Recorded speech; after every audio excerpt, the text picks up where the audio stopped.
Lagi kita bersiaran di Selamat Pagi Satu Malaysia. Selamat pagi diucapkan kepada anda bersama dengan kami hingga jam 9.30 pagi. Ada rakan kita di Twitter yang bertanyakan kepada saya. Aidit, dia tanya kenapa tak pakai baju Melayu?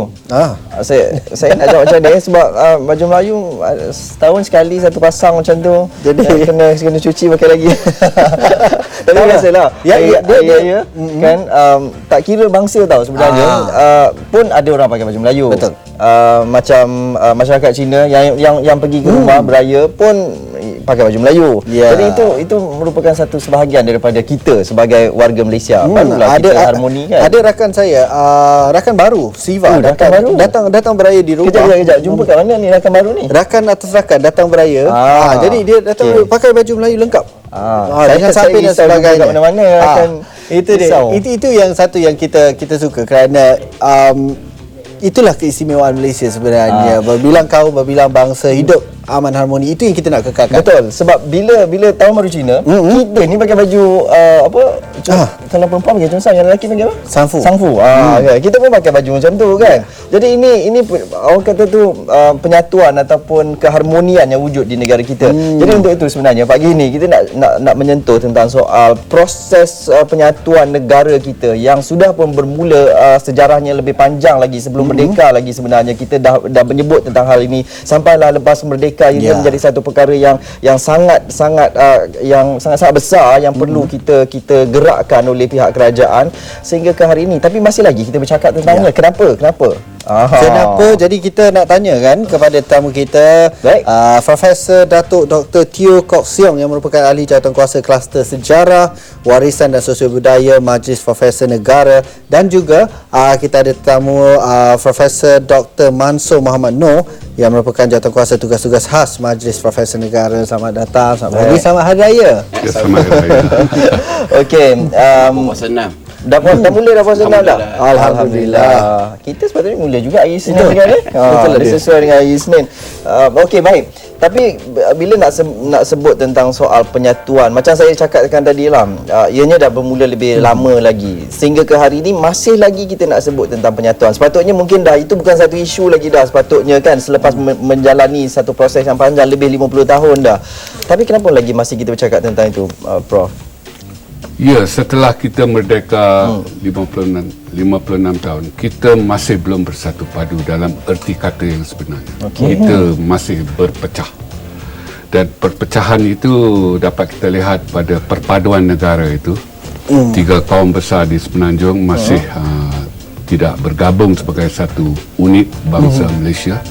Dan kita juga dapati integrasi nasional itu di antara Semenanjung dan Sabah dan Sarawak. Jurang masih banyak dari segi ekonomi, budaya, psikologi dan sebagainya. Dan akhir-akhir ini kita ada permusuhan politik.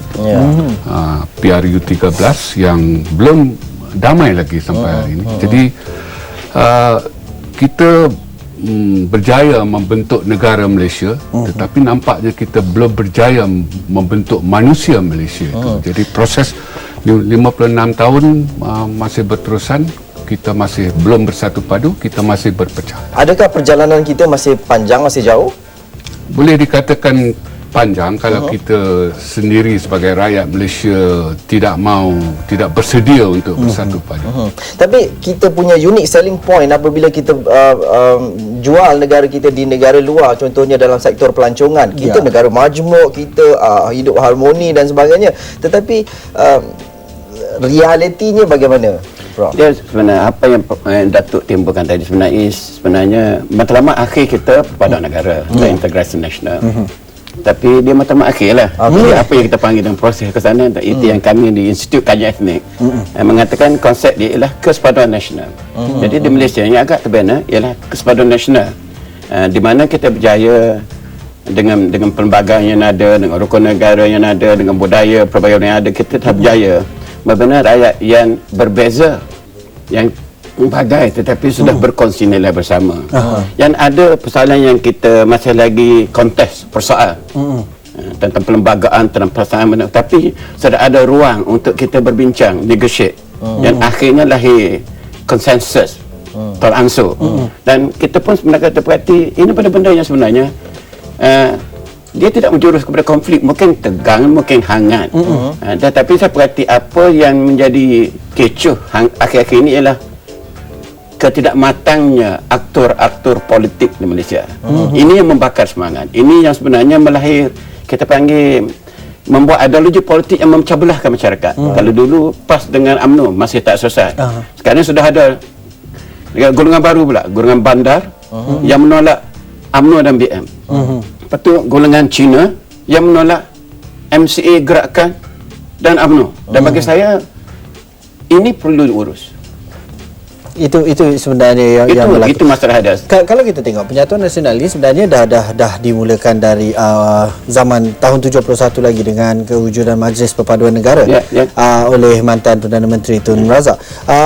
Yang katanya antara kunci perpaduan dan persefahaman adalah keikhlasan, kesediaan, kejujuran, ketegasan sikap, terus terang, pengorbanan kepentingan dan keutamaan pada negara yang seharusnya disumbangkan dijayakan oleh setiap warga negara.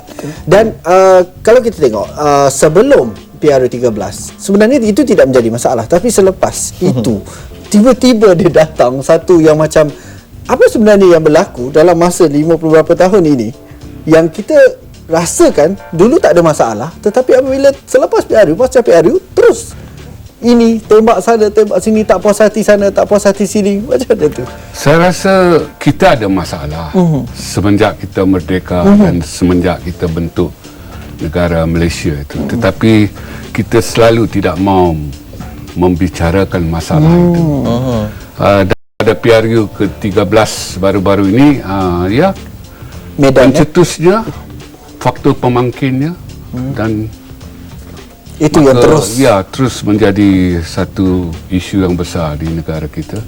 Bagi saya persoalan isu ini wujud, tetapi kita sendiri tidak diselesaikan ketika jadi masalahnya kita tak tangani dari awal hingga ke hari ini, ataupun ada pihak yang macam Prof Mansur sebut, pihak politik yang cuba menggembar-gemburkan lagi perkara ni, memanaskan. Ya, kita boleh menyalahkan ahli politik, tetapi saya kira kita tidak boleh menyalahkan ahli politik sepenuhnya dalam hal ini. Kita sebagai rakyat dan juga para pemimpin selama ini saya kira tidak mau berbicara dengan serius tentang hal ini. Kita selalu menolaknya ke tepi dan mengatakan keadaannya baik dan sebagainya. Keadaannya bukan seburuk yang kita sangkalah, tetapi wujud juga apa yang disebut tadi kesepaduan sosial ataupun pautan sosial itu maksudnya tidak kuat, dan kita kalau boleh kita nak perpaduan lah yang matlamat akhirnya, tetapi pautan ini kita tahulah pautan angin kuat sedikit terlepas dan sebagainya. Jadi kalau boleh kita nak yang lebih baik daripada pautan ataupun kesepaduan sosial tadi. Okey, macam hari ni kan kita lihat di akhbar cerita tentang surau yang dipenuhi oleh penganut Buddha, menjalankan ritual mereka di dalam surau dan sebagainya. Ini semua perkara-perkara yang mungkin boleh mencetuskan ketegangan di antara kaum dan juga penganut agama. Jadi semakin hari semakin banyak pula cerita-cerita yang macam ni. Provokasi. Ya, perlu kita ingat dalam masyarakat kita ni secara asasnya kalau kita berdasar kajian dapatan kajian menjaga sebenarnya kesempatan sosial agak terbina. Kita punya berdasar Global Peace Index, bentuk negara damai Malaysia ni agak tinggi, nombor 29 di antara negara terbaik di Asia dan di ASEAN.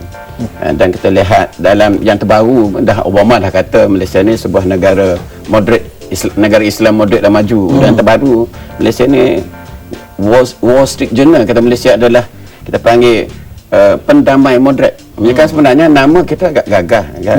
Di pesada dunia. Dan rakyat tahu.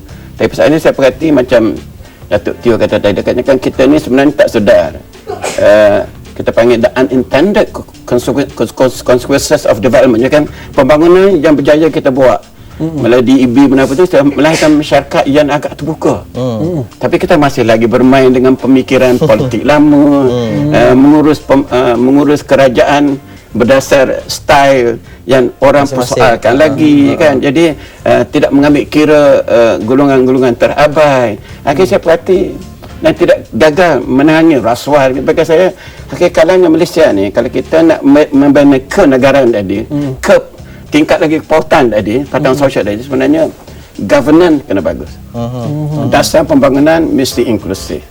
Dan kita perlu ada pusat pembangunan literasi politik negara yang memikir tentang bukan saja plan sosial, plan perpaduan, plan ekonomi, tetapi plan pembangunan politik. Kerana kalau kita gagal melakukan ini, agak sulit itu kita angkatkan apa yang rakyat harian lakukan. Macam Zul kata tadi, pakai baju Melayu, hari Cina pakai Cina kan, seperti Ali katakan juga. Jadi kita tak nampak yang sebenarnya rakyat dah sedia ke arah kesatuan itu, kepautan itu, tapi dirusakkan oleh ethno-religious extremism, dimainkan oleh perkasa, dimainkan oleh watuan persatuan Cina, dimainkan oleh kadang-kadang neo-konservatif ahli PAS, masuk juga UMNO kan. Jadi tapi kan Prof, maaf kalau saya mencelah, soalnya apa yang Prof sebut tu memang kesediaan untuk penyatuan itu ada, cuma macam Prof Datuk Teo sebut, pautan itu ataupun bonding itu tak kuat lagi. Jadi itu sebabnya bila angin lalu dia putus lah kan. Dia sebenarnya nak kuatkan bonding ni macam mana ni, nak kuat pautan ni. Bagi saya, kita kena bagi signal pada rakyat. Kalau ada orang yang kadang bermain dengan api ekstremis, tak kira dia orang Melayu, Cina, India, parti, pemerintah, menapa, mesti bertindak. Barulah rakyat terasa terbela. Bila pembangunan diagih kepada kelompok sasaran yang memerlukan ataupun yang telah dijadikan objektif pembangunan itu, baru orang merasa yang kita perhati sekarang, kita nampak perancangannya bagus, dasarnya bagus, tapi pelaksanaan akan nampak bermasalah. Kadang-kadang ini benda-benda yang sebenarnya yang menghantui rakyat, yang sebenarnya yang menyebabkan tidak kira Melayu, Cina, India menolak gagasan kerajaan itu. Sebab itu kita nampak yang jadi politik jadi hangat, politik jadi memecah belah tu. Kenapa? Sebenarnya kita gagal memahami rakyat mau apa sebenarnya town hall meeting, mau ada dialog, mau keterbukaan. Dan rasa ini benda-benda yang perlu kita berani melangkah ke depan. Kerana bagi saya, mana-mana kerajaan yang ingin berada di mata dan hati rakyat, you must manage the differences of opinions. Prof Datuk, kalau kita tengok, ada juga yang mengatakan dalam kita nak mencapai ke arah negara maju, ini merupakan antara yang perlu kita lalui dalam usaha untuk orang kata memastikan, okey, sebelum kita sampai ke taraf negara maju, ini antara cabaran-cabaran yang perlu kita tangani. Jadi apabila sampai negara maju nanti, ini dah orang kata dah biasa. Jadi semua negara yang sudah maju pernah mengalami zaman sebegini. Ya, bagi saya Malaysia lain sedikit kerana asas pembentukan negara kita ialah kemajmukan etnik dan kepelbagaian budaya. Jadi dengan adanya keragaman etnik dan budaya ini masalah. Dan kita harus tangani masalah ini. Kalau kita tidak berjaya menangani masalah perpaduan ini, maka kemajuan negara itu mungkin boleh terjejas. Jadi yang pentingnya perpaduan ini harus kita uruskan dengan baik, barangkali melalui saluran pendidikan itu. Dan nampaknya pendidikan kita selama ini kurang berjaya lah. Kalau anak-anak muda kita kelihatan tidak bersatu padu. Sekolah satu aliran tak pernah terjadi lagi meskipun perbincangan sudah banyak dilakukan. Tak mungkin terjadi di negara kita. Baik. Kalau kita tengok, katakanlah negara sudah mencapai kemajuan, tapi tiada perpaduan era, integrasi rapat di antara rakyat di negara kita. Jadi apa sebenarnya akan berlaku? Kerana ia belum terjadi lagi. Jadi mungkin tidak bermain di fikiran majoriti masyarakat Malaysia yang kata macam kita tak tahu sebenarnya apa yang akan berlaku. Tapi apa yang boleh Prof Datuk jangkakan apa yang akan berlaku? Negara sudah maju tetapi tidak ada perpaduan erat dan integrasi di antara rakyat. Saya kira kalau negara kita majulah dan tidak ada integrasi, ini ibarat macam kita tinggal 3 orang tinggal serumah, setiap seorang dalam bilik masing-masing.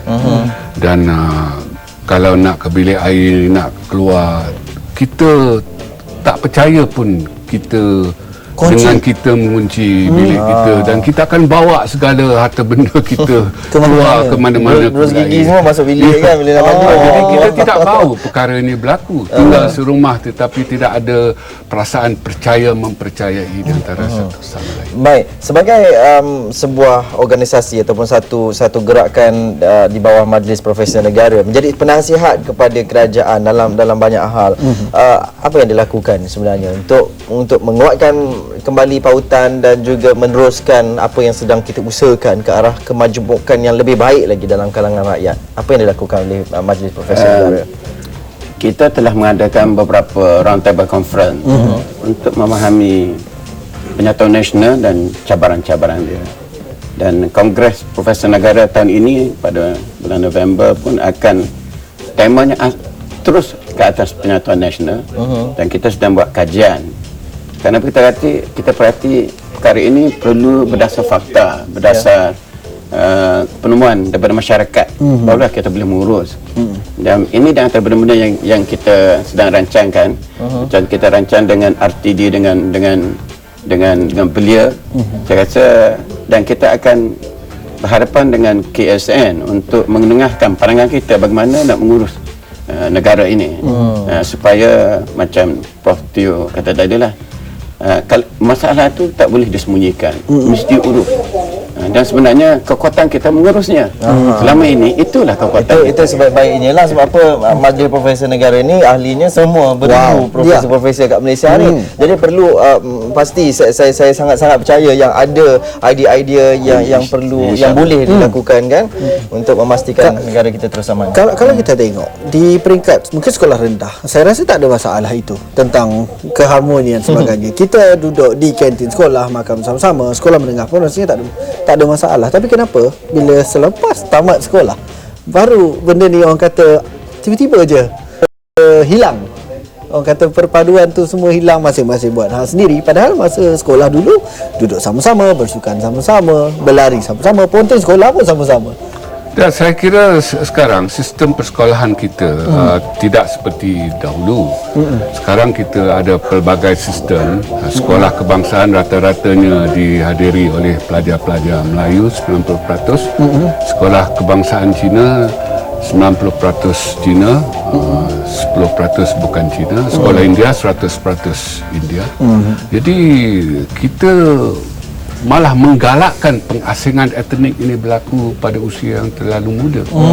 Dan bila kita cuba cantumkan di sekolah menengah, barangkali itu sudah buluh. Itu sudah buluh, bukan rebung lagi.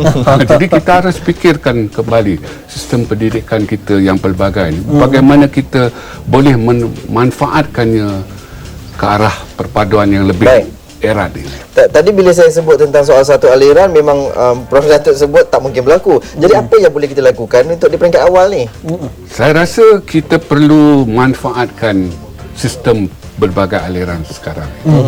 Kita cuba cari kaedah barulah bagaimana kita boleh menyatu padukan anak-anak bangsa kita. Barangkali sudah sampai waktunya kita perkasakan sekolah kebangsaan itu. Itu sekolah aliran utama itu.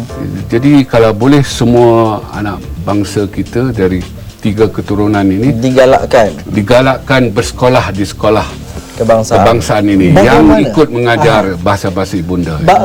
Prof, bagaimana untuk menarik untuk, macam saya rasa tak ada masalah untuk bangsa Melayu untuk sekolah di sekolah kebangsaan, tetapi bangsa Cina dan India dan juga lain-lain untuk masuk, untuk mendaftarkan anak mereka di sekolah kebangsaan. Kalau kita nak menyokong apa yang terjadi oleh Prof Teo, sebenarnya kerajaan perlu melabur dalam pasaran sekolah. Dan sekarang ni kita perhati ada lagi sekolah-sekolah yang 2 sesi. Kalau kita nak memperkasa sekolah kebangsaan, kerajaan mesti melabur jadi satu sesi, dana yang banyak untuk pastikan setiap sekolah satu sesi. Kerana tanpa itu kita akan gagal, di mana kita memperkasakan sekolah kebangsaan tadi dengan dalam tu ada kurikulum dia ada, sebelah petangnya bahasa-bahasa ibunda dan budaya diajar bersama. Okey. Kan, jadi dia mesti satu sesi. Kalau sekarang ini kita buat, tapi agak bukan secara keseluruhan. Masih lagi sekolah-sekolah di Sabah Sarawak masih lagi daif. Dan bagi saya negara perlu mengutamakan ini sebagai asas kalau sekiranya kita nak itu berlaku. Maksudnya infrastruktur perlu diperbaiki, mesti diselesaikan. Barulah menarik minat semua Barulah orang. ada ruang untuk laksanakan. Kalau kita lihat di sekolah jenis kebangsaan Cina dan Tamil, memang ada, kalau kita lihat selepas sekolah pembelajaran, kemudian ada pelbagai aktiviti dilakukan di sebelah petang. Jadi mereka ini akan keluar daripada sekolah selalunya jam 4 petang atau pukul 5 petang. Jadi itu yang seharusnya dibuat. Okey, baik. Jadi kita dah nampak dah macam mana agaknya kita nak tangani masalah ini, soal perpaduan. Ini bukan masalah orang kata tu yang besar sangat, tetapi ianya akan menjadi lebih serius kalau kita tak tangani, tak gagal mengurus ni.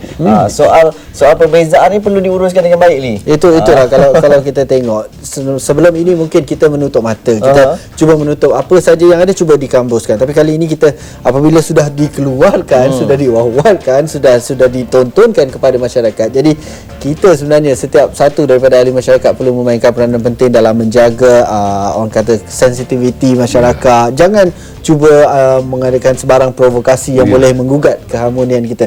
Tapi sebab mengenai provokasi, ada juga provokasi ni. Macam mana Prof kita nak menangani? Hingga ada yang kata kembalikan ISA. Boleh ke? Ya, kita sudah masukkan. Jadi kalau dikembalikan nampak kita ni tak Terkebelakang. maksudnya tidak profesional lah. Tidak berfikiran maju. Ya, kita harus belajar daripada tukang kayu. Ukur kayu 2-3 kali dan potong sekali saja. Jadi kita tidak mahu ukur sekali, potong 2-3 kali, maka rosaklah kayu itu. Jadi dalam kes ini saya rasa yang paling pentinglah melalui saluran pendidikan kita cuba didik anak bangsa kita untuk kenal mengenali di antara satu sama lain. Itulah masalahnya. Bila kita tidak kenal mengenal, maka adalah perasaan syahwah sangka, iri hati, buruk sangka, konsepsi salah dan segala macam yang lain yang boleh memudaratkan lagi hubungan etnik kita. Saya agak setuju dengan Datuk Teo tadi. Kenapa kajian yang saya menunjukkan anak-anak kita sudah sedar yang kita nak berbeza umur 6 tahun. Dah tahu dah kita berbeza. Pada usia 6 Melayu, tahun. Cina, umur 6 tahun kita dah sedar. Dan yang paling menakutkan 11 tahun mereka sudah sedar itu mungkin mula membuat kepada masalah. Tetapi di sekolah kita tak diajar ilmu sosial, tak ada. Kita disembunyikan bawah civic, bawah kemaran hidup, tapi ilmu sosial sebagai satu mata pelajaran asas untuk memahami manusia dan masyarakat, apatah lagi pelbagai agama, tak diajar. Sebab itu kita perhati sekolah kita gagal mengurus, kita panggil cultural, religious dan social sensitivity. Jadi rakyat tak boleh beza di antara apa yang menyebabkan jadi prejudis, apa yang menjadi stereotip, yang melahirkan diskriminasi, kerana kita tak peka dengan benda ni. Okey, baik. Dan bagi saya mata pelajaran itu kena diadakan. Perlu wujudkan dan lebih orang kata tu ilmu sosial itu mesti ada. Okey, baik. Adakah Prof Datuk Teo merasakan media sosial sekarang ini yang memburukkan lagi keadaan dengan orang bebas saja nak tweet, orang bebas saja nak sebut apa saja, kan? Ya, itu tidak dapat dinafikan kerana melalui ataupun dalam media sosial ini orang boleh baling batu sembunyi tangan. Jadi itu memudaratkan lagi keadaan. Tapi sebenarnya tak boleh sangatlah, SKM akan tengok dia orang ni. Harus ada perlu ada pelaksanaan etika. yang lebih tegas. Kita perlu didik masyarakat dengan etika, dengan fakta. Bukan bermain dengan persepsi dan terutamanya negatif. Okey, baik. Kita harapkan Tanggungjawab tu besar juga kepada kita, unit-unit dalam masyarakat ini supaya terdidik dengan apa yang disebutkan oleh tetamu kita, dan kita sendiri ada rasa tanggungjawab untuk menguruskan soal perbezaan ini. Okey, baik. Terima kasih kita ucapkan kepada Prof Datuk dan juga Prof Dr kerana bersama dengan kita pagi ini menyentuh tentang soal perpaduan nasional ini. Ini satu perkara penting ni. Walaupun dalam musim-musim raya, ini perkara yang kita tak boleh nak tinggalkan. Kerana kalau kita tengok sebut tentang perayaan ni, perayaan kita bukan saja disambut oleh orang Melayu, tapi juga orang Cina, India, jiran kita datang beraya sama-sama. Perayaan Malaysia, satu Malaysia. Ya, setiap kali, bukan saja Hari Raya Aidilfitri, Aidiladha, Tahun Baru Cina, Christmas, Deepawali, semua sebenarnya dirayakan oleh seluruh rakyat Malaysia. Jadi ini salah satu daripada cara untuk menyatukan kita. Jadi kita fikirkan apa yang perlu kita lakukan sebagai ahli masyarakat bertanggungjawab untuk memastikan keharmonian negara sentiasa kekal buat selama-lamanya. Kita orang kata tu ambil peluang perayaan ini, musim perayaan ini Mendapatkan untuk balik. eratkan baliklah hubungan kan. Jadi ini masanya untuk kita pergi beraya kan. Prof Datuk datang rumah Okey. Kita akan berehat seketika. Kembali selepas ini ada banyak lagi yang bakal kami kongsikan bersama dengan anda. Antaranya Nadia akan memertabatkan inovasi bersama dengan Yayasan Inovasi Malaysia. Kembali lagi selepas ini.